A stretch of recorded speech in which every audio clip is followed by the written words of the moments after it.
Now, I'll confess that when I first heard the name Sarasota Rockers, I figured it was a new local band. But no, it is one man whose self-appointed mission is to breathe new life into a classic piece of furniture. The rocking chair. For centuries it has comforted us, adorned our porches.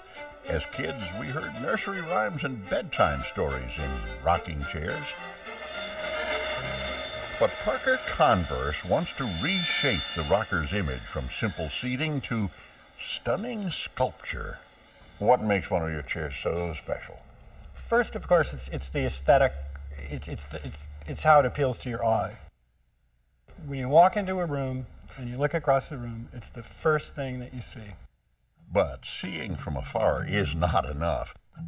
You have to touch it, sit in it, feel its soul, to understand why it goes against the grain of any ordinary rocker.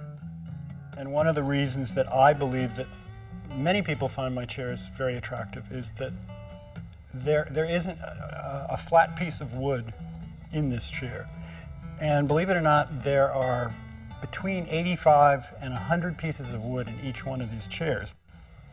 Woodworking wasn't always a full-time vocation for Parker. His past is strewn with professions as varied as his chairs. I spent a number of years raising venture capital for high-tech startup companies, mostly in the computer field. After venture capitalist, he became magazine publisher, commercial ship's captain. But none of these really satisfied. When I turn off the lights in the office at the end of the day and walk out the door, I had nothing to show or see or touch for what I had spent my whole day doing. Through each career change, woodworking remained a constant in his life. Then a book by the Stradivari of seating, Sam Maloof, inspired him. On the cover of this book was one of his rocking chairs, which was one of the most beautiful things I'd ever seen. And I said, someday I am going to make beautiful chairs. He bought a few boards of ash wood, but found the idea of chair making more daunting than he had imagined. And no matter how hard I tried, I could not see a chair in those boards. A brief apprenticeship with Virginia chairmaker Hal Taylor helped build his confidence. And he shared very freely all his knowledge, his templates, what a wonderful man. And he just believes that the world will be a better place for more rocking chairs. By now, Parker has honed his own style of sculptured seating. Each one of these back braces is actually made of 4 different pieces of wood. These back braces are designed to turn freely in their holes, and then they bend just a little bit, just enough to softly cradle you.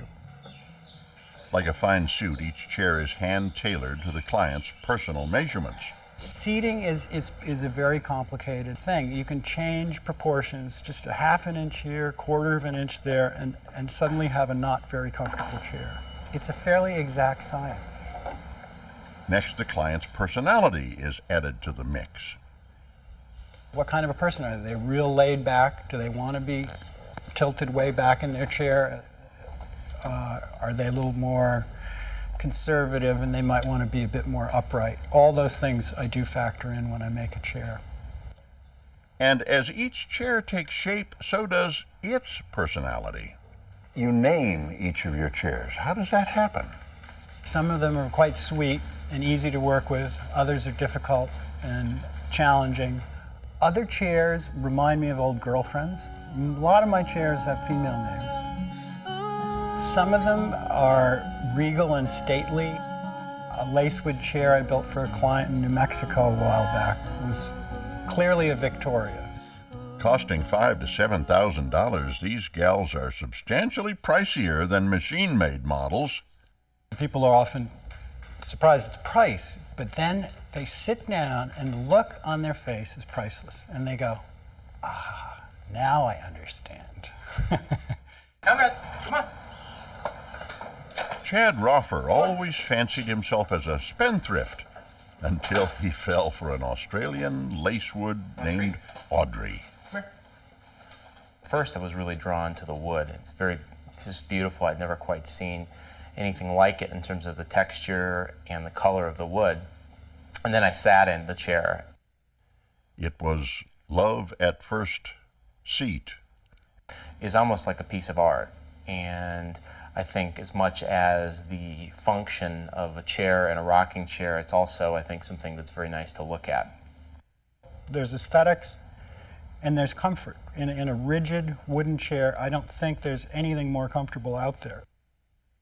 And so Parker has created his own storybook of sorts, one rather like the countless fables told in traditional rocking chairs.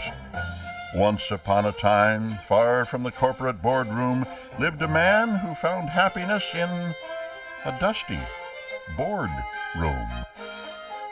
And now when I walk out that door at night and look back over my shoulder, I can see something that I think is extraordinarily beautiful that I created with my hands.